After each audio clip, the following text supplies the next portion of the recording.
Hello everybody, my name is Dave Henry. I work on EMC's VMware Affinity team. And I'm going to be doing a whiteboarding presentation talking about the integration between EMC and VMware and the additional value it can bring to your organization, savings on your infrastructure, how you can get better performance, easier management, better data protection, and better security. So first we'll talk a little bit about where the integration happens and what things are. So first we'll direct your attention to the whiteboard here. We have this lovely title slide. Let me move into, find my drawing here. Okay, so this is a crude block representation of a typical VMware infrastructure, but you might find it a little difficult to understand, so let me add some labels there. So we have here, as you can see on the upper left, you've got your ESX servers. On your bottom here, you've got EMC storage as well as the EMC user interface for managing the storage. Up in your upper right, you have the vCenter server, which is used to manage the ESX cluster. And in the middle there, I've just kind of put a backup server, because that's one of the things we want to make sure we're talking about, is how you're going to protect all that data out there in a virtual environment.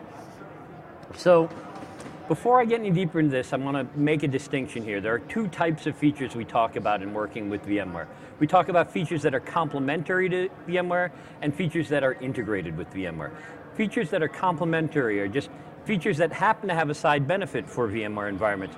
Features like our fully automated storage tiering, our virtual provisioning, they work very well for VMware environments. They're very well suited to it, but they provide no direct integration into the vSphere code stack. All of the features that I'll be talking about in this presentation are those ones that have that direct integration, where EMC's APIs are working with VMware's APIs to provide that direct product-to-product interaction. So the first thing I want to talk about is the ways that you can get ease of management. This is important because once you start to virtualize, you can often get virtual sprawl. This means that because it's so easy to create new virtual servers, you tend to create more of them. We've had customers who within 3 to 6 months after virtualizing end up with 10 times as many virtual servers as they used to have physical servers. I'll show you how you can manage some of that stuff without requiring 10 times the IT staff. So the first place of integration that helps with this is within vCenter itself. So we have a plugin to the vCenter software called the Virtual Storage Integrator. It allows you to, from within vCenter, directly manage the EMC storage lying underneath. We have a single plugin now. We used to have one per storage product. We've unified things in the most recent version. So even if you had a vMax and a VNX in your environment, you could still use one plugin to manage everything. So that's VMware getting insight into the EMC storage. But with Unisphere, we've added the ability for the EMC storage to get insight back into what's going on inside VMware. This is a feature that's unique in the storage industry. EMC is the only one who has it today. And this allows you from the storage array itself to get information on which virtual machines are out there in the environment, what ESX servers they're running on, which storage volume they're on, and in fact, which VMDK files they're actually using on that storage volume. So that two-way communication, having the ability to having the insight both directions, allows a lot of good communication, and it makes it much easier to troubleshoot. If you had a problem going on, often troubleshooting can take hours. With this two-way visibility, you can do it in minutes now. So that's some of the things we do, integration we do for ease of management. I want to talk about some of the things we do for performance. So one of the things that happens a lot is in dealing with the I/O. Native multipathing is provided by VMware, is very good at what it does. It provides basic failover. It does have some limits though. The first limit that you run into is that any individual VM is allowed a maximum of 2 physical data paths that it's allowed to use. One of those data paths will be active. You'll see that there's the solid arrow between ESX and storage, and the second data path remains passive, waiting to fail over to. In the more recent versions, they allow round robining, but you're still very limited. VMware has opened up an API called the VStorage API for multipathing. This is one of the few APIs they don't go to the full acronym on. They always pronounce the full name. Our PowerPath software takes advantage of this API, enabling you to use all physical data paths between the ESX server and storage. This acts like an I/O shock absorber. If you had a sudden burst of I/O on one individual virtual machine, you could send data down all those data paths simultaneously. You get dynamic load balancing across them, so you're getting to take all the paths and use it as if it's a single networking pool. What we've seen with some customers is that if they were I/O locked, we've seen that the simple installation of PowerPath software has improved their performance by as much as 3 times. Now, other things that are for performance, and some of the features that I think are most exciting are the VStorage API for array integration. ESX server handles by itself a lot of storage-related tasks. What VAI does is it says, lets ESX push some of those tasks down to storage. Some features like full copy, hardware-assisted locking, block zero. So a lot of storage-intense tasks are no longer performed by the ESX server, freeing up CPU cycles on ESX, which allows for greater consolidation, allowing me to fit more VMs on an individual ESX server, so getting more money out of my investment that way, and also great performance improvements. We're seeing up to 4 times the performance. Now the next thing we think about is data protection. So what we've added here is Site Recovery Manager, which is VMware's disaster recovery solution. Site Recovery Manager is an add-on to vCenter.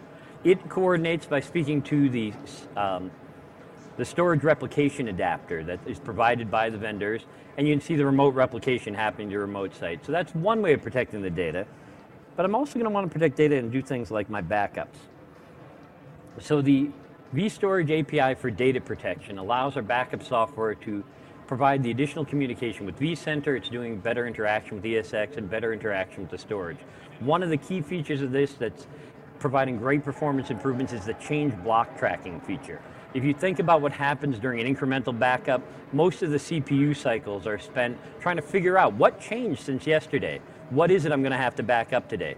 With change block tracking turned on, ESX journals all its writes, it keeps track and provides a list. When the backup software connects to the host, the ESX server simply provides a list. Here's what you need to back up today. 0 CPU time is spent on that, allowing again for greater consolidation of VMs. Our backup software, Avamar, is purpose-built for VMware, provides data deduplication, allowing your backups to take up to 90% less space, which is even better. And we also support that change block tracking on restore. So instead of recovering an entire VM, I'm going to recover only the blocks that changed since the last time I did the backup. And the last thing I want to talk about is how the integration provides for greater security. RSA's Envision product works directly with the VMware APIs so that I can collect log information directly from ESX. I collect it directly from vCenter. I'm collecting it directly from the EMC storage array, all consolidated into a single place. I can get further levels of protection because in addition to those, it understands the vApps that I create. And if I were to create a vShield zone around some of those apps, I can also get log information from those additional virtual firewalls that I'm creating within my system. RSA Envision recognizes over 380 different events from the VMware software, all broken down in 19 different categories. It also allows it to collect data from multiple vCenter instances, which means that you can coordinate multiple data centers, multiple clusters. That single point, some of the advanced threats that are happening these days are coordinated attacks from multiple sources. If I'm doing logs from multiple different places, I might not notice that that was a coordinated attack.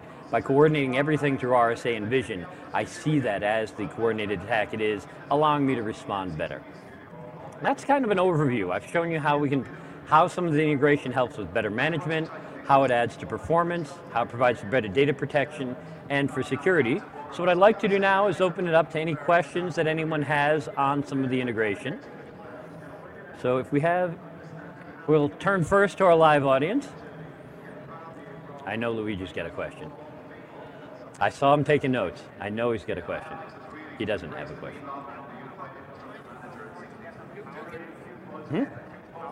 PowerPath? So the integration with PowerPath. So Luigi's asking if I could talk more about the integration with PowerPath.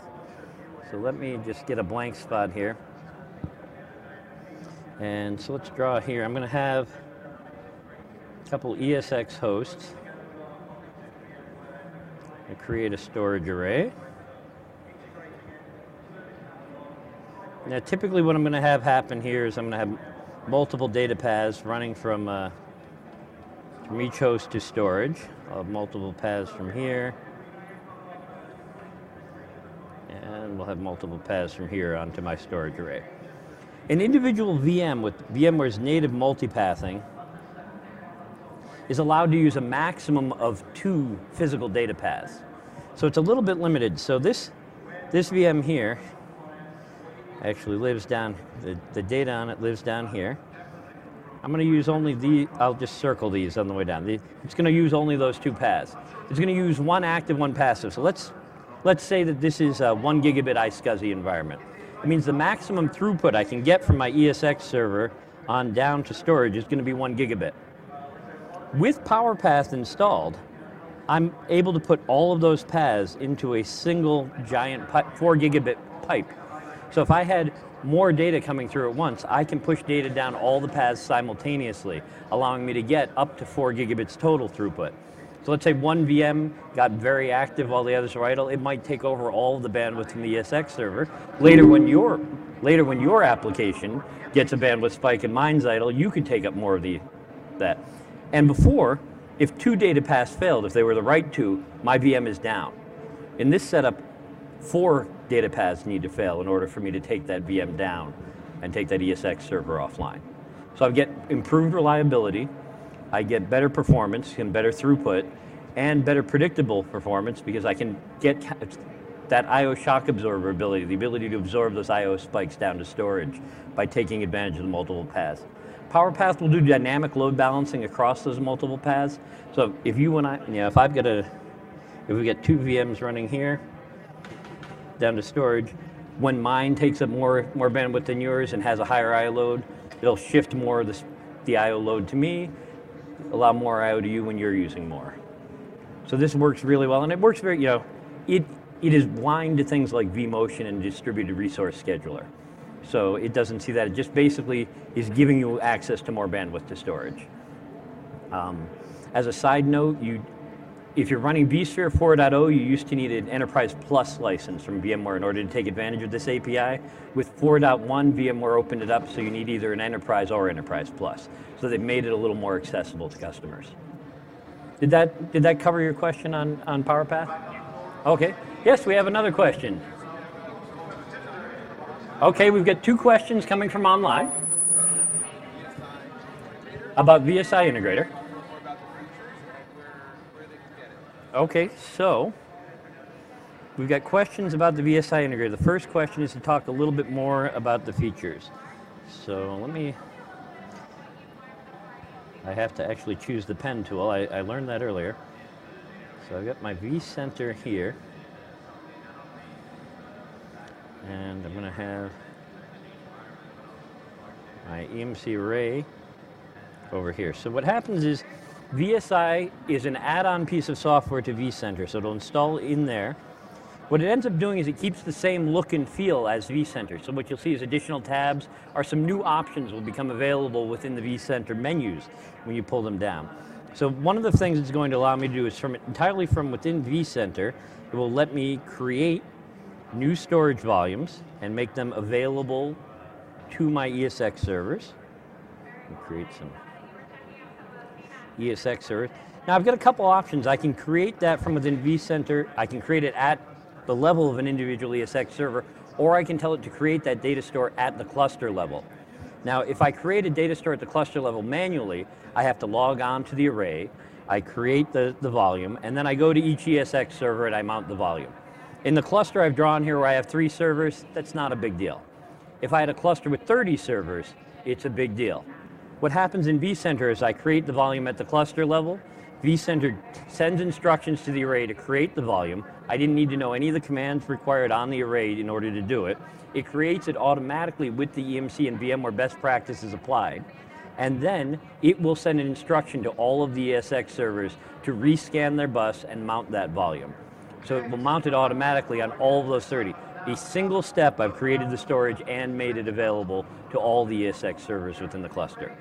Additionally, so now I've got that volume. Later, I decide I didn't have enough space on it. I can now send an instruction to expand that space, and I can make that volume bigger.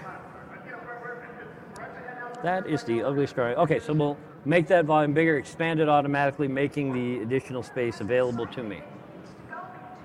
The last thing it does is allows me full monitoring of the storage. So as the VM administrator, if I'm thinking about data layout, I can find out what VMs are living in which storage volumes, see how much, what performance I'm getting from them, get details on how full they are, what space is available to me, so I can do some capacity planning. The second part of the question that was asked online is where can we get this? It's downloadable from PowerLink. So if you're an EMC customer today, you just use your PowerLink account, go online, you can download it. If you don't have a PowerLink account, contact support through the regular channels. They'll set you up with an account, you'll be able to log in, download it immediately. The Virtual Storage Integrator is a free piece of software. We provide it at no cost to all of our EMC customers. Downloads right into your PowerPath, not into your PowerPath, sorry. It downloads into your vCenter, acts as an add-on there. And again, it just adds additional menu options. So if you're already used to the look and feel of vCenter, you're used to using it to manage it, you're going to be very similar look and feel. And now you could manage both. Let's say in the example I gave earlier, you have both a vMax and a VNX in your environment. You don't need to learn the vMax interface and the Unisphere interface for managing your VNX. You just know vCenter, you can manage both of them through the same interface, simplifying your job. We see a lot more emergence of the IT generalist. A lot of organizations no longer have a storage administrator and a VMware administrator. They have one administrator who's wearing multiple hats, doing multiple jobs. Tools like this are making it easier for the IT generalist to perform those jobs. So I hope that answered the question about VSI. If it didn't, please type in a follow-up question online and we'll get it, try and get it answered for you. We have another question from online. So the question has been asked, how do you manage PowerPath in a virtual environment? This is a really important question, especially when you start thinking about things like VMware's moving to ESXi and doing away with ESX. So there's a little, you don't have the management console there as much anymore.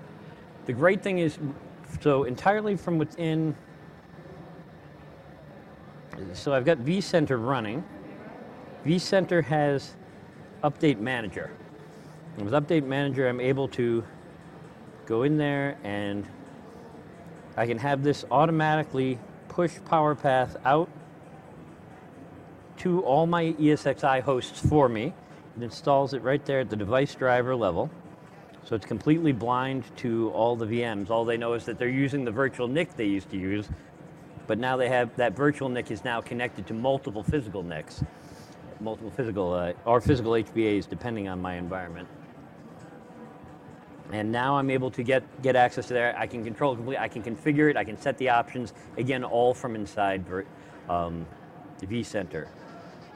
Now, PowerPath is not a free product, but it is reasonably priced. Again, where we've seen people who are I/O bound, the simple addition of PowerPath to the environment has improved performance up to 3 times. If you're slow because of CPU bound, you're locked on CPU, or if it's a storage issue, that won't help you, but if it's an I/O bottleneck, PowerPath is a huge help, and it does provide the additional reliability. One of the things I did want to make sure we talked about and go into detail, a lot of people ask me questions about VAAI, and so I want to talk about some of the features of that and what abilities that provides.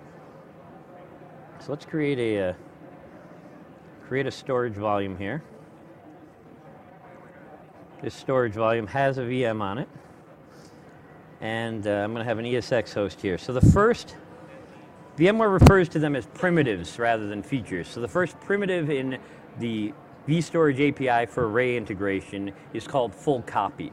What happens with full copy is when ESX wants to copy data, what it will do is it actually acts like host-based migration. So it's going to read the data up to the ESX server and write it back down. Imagine this is a 500 gig volume that we're doing a storage vMotion on. That's reading 500 gig up over my storage network, and I write 500 gig back down, a terabyte of data round trip on your network. You can imagine the impact on the performance of your remaining servers on the network during that time. With the full copy feature enabled, which by the way is enabled by default in vSphere 4.1, you do not need to turn it on, it's on there already. So what happens with this involved is ESX server sends an advanced SCSI command to the storage array and says, hey, copy that data for me. So I want to be clear here. The storage is doing just as much work in either case. The array still reads 500 gig. It still writes 500 gig. but it's able to get it done faster because it's not sending it away and then waiting for it to return. It all stays internal to the array. So zero impact on the rest of the storage network, zero impact on the other ESX servers in the cluster while this is going on. Making it a lot easier, a lot faster, huge performance increase. That 500 gig still moves far faster than before. So the second feature is called block zero. Think of block zero as an I/O deduplication function for your ESX. Here's my ESX server. I'm going to create a storage volume. Where this will come up most handy is when we want to do high performance things, you'll do something, you'll create a VMDK. The VMDK is the file where the virtual machine actually lives, or the data store used by the virtual machine, because VMware does everything in files. So that VMDK file, I create what's called an eager zeroed thick VM. What that means is, let's say, for example, I'm going to create a 50 gig VMDK, but I have only 20 gig of actual VMware data in that. I'm going to then send down 50 gig of data. 30 gigabytes of that is going to be zeros, and I will send those zeros down the line one at a time until I send that 50 gig down and write up that full 50 gig VM. With the block zero feature turned on, instead what happens is I send down the 20 gigabytes of real data, and then I send an instruction to the array that says write 30 gigabytes worth of zeros. So now, instead of sending 50 gig, I send 20 gig plus a few blocks. Now again, to be clear, the storage is still doing just as much work in either case. In this case, it's still writing 50 gig, but it's not waiting for those 30 gigs of zeros to come over the line. It's, oh, I'll just create 30 gigs of zeros. We're seeing the performance benefit you get from this one varies widely based on what that VM is doing, how much actual real data was in there. If it was filled with 40 gig of data versus the 20, I wouldn't get as much benefit. But on average, we're seeing the creation of the VMs happening about 40% faster. So a time savings there. And again, the difference between sending 20 gig over the wire instead of 50 gig is huge for the impact it has on the other VMs. The last feature of VAI is called hardware-assisted locking. Now, hardware-assisted locking is a feature that is needed in order to take advantage of some of the disadvantages, take away some of the disadvantages of the VMFS file system. VMFS, certain operations done in VMware cause locking to happen on the VMFS volume. If I power on a VM, if I power off a VM, I refresh, I recompose, I lock the entire volume. So the way that VMware got around this in the early days was their best practices were create a for each VM, create a dedicated storage volume, one VM per volume. Then you'll have no I/O contention ever. Well, okay, that works if I'm going to only ever virtualize 10 servers. But in today's environments where we have people virtualizing hundreds, if not thousands of VMs, that's not going to work. That doesn't scale. So all of the best practice documents, they talk about creating small volumes. It's never been an issue of capacity, it's been an issue of performance. What hardware-assisted locking does is it allows the ESX server to lock only those blocks that VMDK lives on, allowing other writes to happen in other areas of the volume. This is going to let me put even more VMs on a single volume. In fact, we're seeing that we're able to get the same performance by putting up to 10 times as many virtual machines on a single volume as we were without this feature. Now, you can see right away how that would make my thinking about data layout and make administration of the environment a lot easier. To me, this isn't the interesting thing that you can get from this. What happened in our testing, we wanted to see what kind of impact this has on performance. So what we did to test this was we broke our own best practices. We created a RAID 5 data store using 5 disks, and we put 300 VMs on that. By the way, please don't try this at home. As I mentioned, this violated our own best practices, but we wanted a ridiculous pushing the envelope example to show how it happened. So what we did was we turned the feature of VAI off, we powered on all the VMs simultaneously, and we started a stopwatch. Well, the first VM powered on, so it grabbed the volume, locked it. 299 VMs waited in line behind it to get access to the volume. When it released it, the second one grabbed it. 298 VMs were now lined up behind it. It took 58 minutes to power on all 300 VMs. So we powered them off, we turned the VAI feature back on, and then we tried it again. 17 minutes to power on all the VMs. That's 4 times faster. So 10 times as many virtual machines per volume? Okay, that's interesting. That's going to make my life easier. 4 times the performance during certain operations, that's exciting. And that's the true power of this feature. And that's where you're going to see the best benefit. Because if I can get 4 times the performance on an existing volume, I don't have to purchase additional spindles just to get the performance benefit. I can purchase more just on capacity, not have to worry as much about my performance benefits. So those are the 3 features of VAI. Again, to cover VAI, make sure we're being absolutely clear on it. Today's version of VAI supports only VMFS volumes. VMware has announced that in the next release of vSphere, they will provide support for NFS data stores as well for some of the VAI primitives, as well as a couple brand new VAI primitives will be coming out.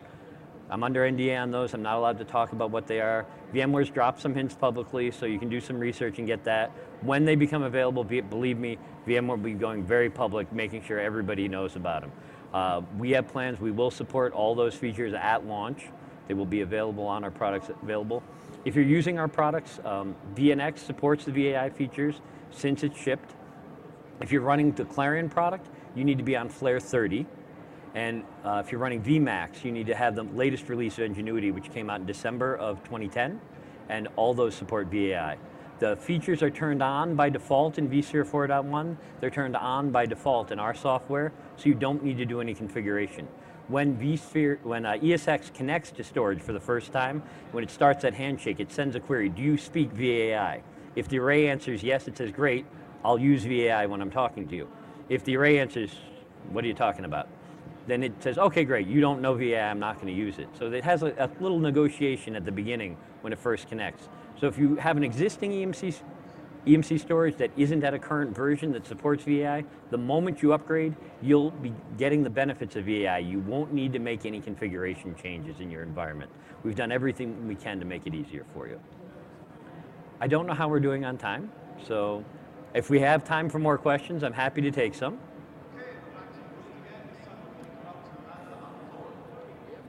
We have time, so anything coming in from online or? Okay, so we've got some questions about Site Recovery Manager and some of the EMC added features for that. So let me talk about Site Recovery Manager. So let me do a brief overview first of what Site Recovery Manager is. So I have to choose the pen. Okay. So Site Recovery Manager allows me to have my production site. Let's say I was here in Nevada. I'm here at Las Vegas, and I'm going to replicate back home to Boston. My storage array handles its remote replication. Site Recovery Manager doesn't affect that. Storage takes care of that itself. What happens is my ESX servers are here. They've got my VMs running on them. I have vCenter, manages all of this. And I have an additional layer of software called the Storage Replication Adapter. So over in my recovery center, I'm going to have some ESX servers that are idle right now. If I want it to fail over automatically, I'll need another instance of vCenter running at the other side. If I want a human to decide when failover happens, I do that manually. So what Site Recovery Manager will happen when a disaster happens, let's say power goes down on this site, for whatever reason things fail here, Site Recovery Manager will break the replication for me. It will now promote the other array to primary. It will attach storage to the ESX servers, and it will bring up the virtual machines in the order I want it to. So if you have the standard 3-layer application model, where you run a web server speaking to an application server that's backed by a database instance, it'll bring up the database first, the application second, and then the web service third, so you can do it in order to make sure that everything, step of the way, all the dependencies are taken care of. So Site Recovery Manager by itself allows for the very easy and automated setup. It allows for very easy failover. The thing that's really cool is it allows for easy testing. Failover is no good if I don't ever test it. Well, before Site Recovery Manager came along, the only way to test failover was to perform an actual failover. This is very disruptive. When I was working as a systems administrator, this meant I spent a lot of weekends in the data center, coming in the middle of the night, because that was the only time I was allowed to take the environment down. What you can do with our software, and combination with SRM, is what we'll do is, in order to do a failover test, I have the volume sitting in my storage array. I create a writable snapshot of that volume. I mount the snapshot to the ESX servers. I bring up copies of the virtual machines running on a different subnet. So they're running on different IP addresses so they don't interfere with the ones over here in production. I test, any new changes get written to the snapshot. My replication is ongoing throughout. My volume remains unchanged by my test. When the test is done, I spin down those VMs and I can simply delete that snapshot so any additional space created by my test doesn't happen. Production stayed all up and running during my failover test. My site-to-site replication was uninterrupted, so I was protected throughout that test. So the test is automated. The one feature that is missing from Site Recovery Manager is failback. Failover is fully automated. Failback, you're on your own, it's a manual process. So I want you to imagine for a moment that you're running an environment that has 10,000 virtual machines. Disaster strikes, the power grid goes out in your production city. Site Recovery Manager kicks in, automatically fails things over for you. You're still up and running at your recovery site, no problem. When power is finally restored, you're faced with an important business decision. Do I spend the time to manually move 10,000 virtual machines back to the other site? Or will it be less expensive for me to pack up the company and physically relocate to the disaster recovery site? So, rather than face you with that decision, our virtual storage integrator plugin has additional plugins that work with our replication software to allow the automation of the failback process. One click, you can one-click fail back just as you did one click to fail over. So, in the interest of full disclosure, VMware has announced publicly that when they come out with the next version of Site Recovery Manager, failback will be fully integrated into it. They have not released a date for when that will be available. So when it is available, failback will be incorporated. Today, EMC is the only company who has this automated failback feature. 2 years from now, if we're having this conversation again, every company in the world will provide that automated failback because it will be VMware Site Recovery Manager that's providing it, not storage. Today, you're relying on what storage can do for that failback. Some companies out there offer failback, but what they're actually offering is a professional services engagement that will write some customized scripts to cause that failback for you. So if you change the environment, you have to change the script. You change your environment, Site Recovery Manager already knows about it and takes care of that. Our failback plugins already know about that. We have a question from the back. Susan.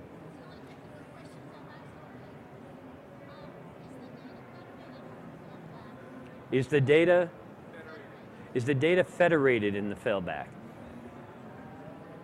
Not today.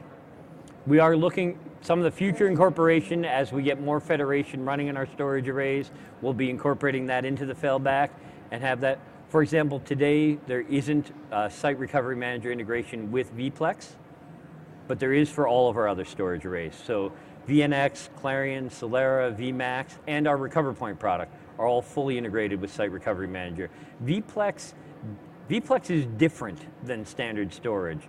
So in some ways, vPlex and Site Recovery Manager accomplish the same thing by completely different means. So they're kind of orthogonal to each other. They don't actually touch. And I got to throw in a Chad buzzword, so if you have your Chad's World buzzword bingo cards, you got to mark one off early. So yeah, the two today don't interact. In the future, we'll be looking at ways to integrate them, but again, they may, because they're coming at the same problem from completely different directions, the integration's been a little harder there. Looks like we have one more question from online. Last question from online. So it's going to ask what type of things we're doing to improve performance of the array for virtual desktop environments. So what sorts of things are we doing to improve the performance for virtual desktop environments is the question that we're asked. I'm going to try and do from memory what I'm aware of about that, and I may ask for help. Okay, I am looking for blank space.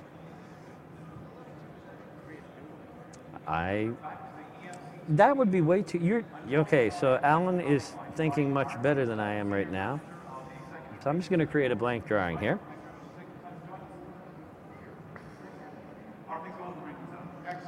So I've got my storage right now, and today traditional storage pools are of a single type of disk. So this might be my fiber channel disk. I might have another pool that I use for lower performance, that's my SATA disk. Now what we've been able to do with things like FAST, or fully automated storage tiering, is I'm able to create a single pool of storage that has multiple types of drives in it. I have my flash drives. I can put my fiber channel drives, and I can put SATA drives all in a single pool and spread a volume across that entire pool, allowing that the data that needs the fastest performance and the fast access, things like those boot sectors would live on the flash drives. Things like my individual data store that I'm the only one who accesses would move down to the slower drives. The other thing that we have is the ability to use fast cache. Fast cache allows me to take some of those flash drives and, in addition to using them as storage, use them as additional cache to the array, so I can pre-cache some things. VMware has made in View, they've allowed what they call storage tiering. Storage tiering to VMware means something different than it does to EMC. What it means to them is putting things on different volumes. So one of the things that we do for View specifically is you would have your gold copies, your replica copies, store them on flash drives. Everybody's going to get a copy of that. Let's say, for example, that's a Win 7 desktop image. Everybody gets the copy from that. When I spin off my copy, Luigi's copy comes off. He's the only one who actually accesses that link clone snapshot of that. So we put that down on a lower tier. I get a copy of that for me. I'm the only one who accesses that. We're both accessing 90% of the data from that replica. So the data that we're all accessing comes on the fastest tier. The data that just Luigi's accessing, the data that just I'm accessing, we put on slower disk because we don't have as much throughput for that.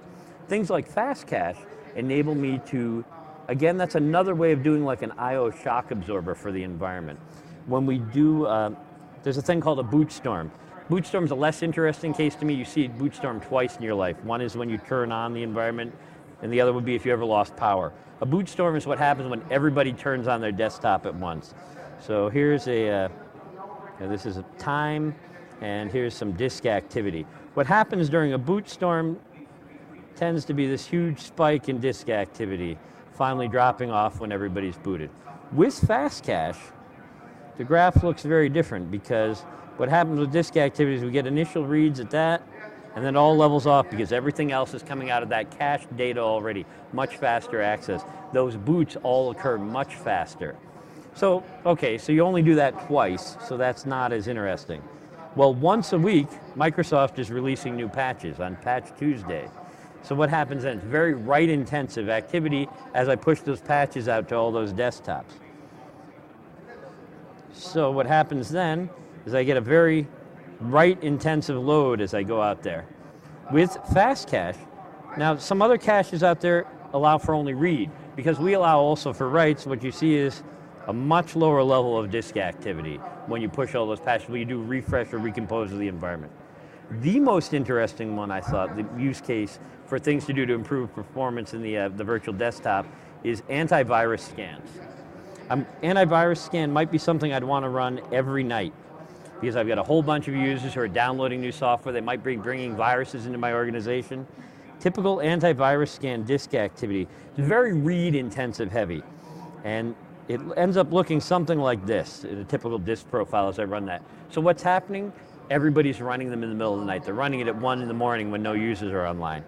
With fast cache, because most of those desktop images are all duplicated from the original replica, all that information is already cached. The disk activity layer during an AV scan looks like this. Users don't even notice that we're doing an AV scan. I could go from running it once a day in the middle of the night to running it 4 times throughout the day during the busiest part of my day, because fast cache is enabling me to do most of that checking from already cached data. I'm not going down to disk to read the data anymore, getting a much better performance indication. So this is a task I might want to do every day, and now even this enables me to do it multiple times a day, getting even better protection. So this is one of the great things that we're doing to enable better performance in that environment. We're finding that in the past you might have needed 120 fiber channel drives to take care of a certain type of a VDI load. You can get by with 30 fiber channel drives and maybe 8 flash drives. Huge reduction in footprint, huge reduction in power draw, as well as the overall investment in the environment. So we're coming up to the end of the time, so I just wanted to leave you with some info on, if you want to be able to get more information on this, we have a whole series. Once a week we do a live webcast on the EMC Live.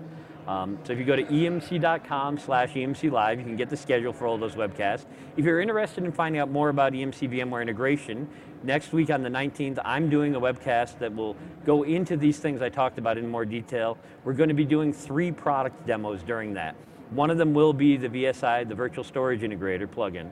So we'll talk about that. If you want ongoingly, a good place to get more information, we have an online community.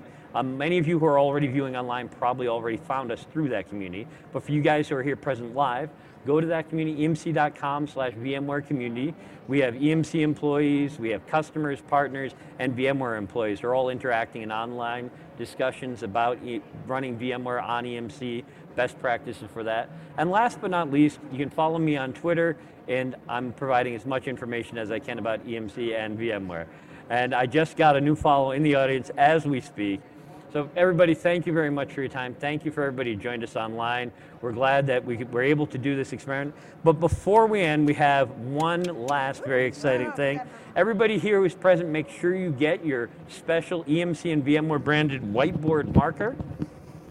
I'm gonna try not to tear my microphone off as I show you what they look like here. You can see it's got the EMC and VMware logos.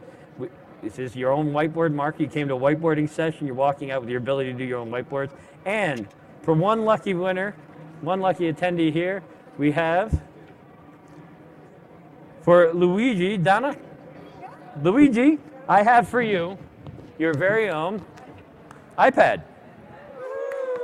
Congratulations, sir.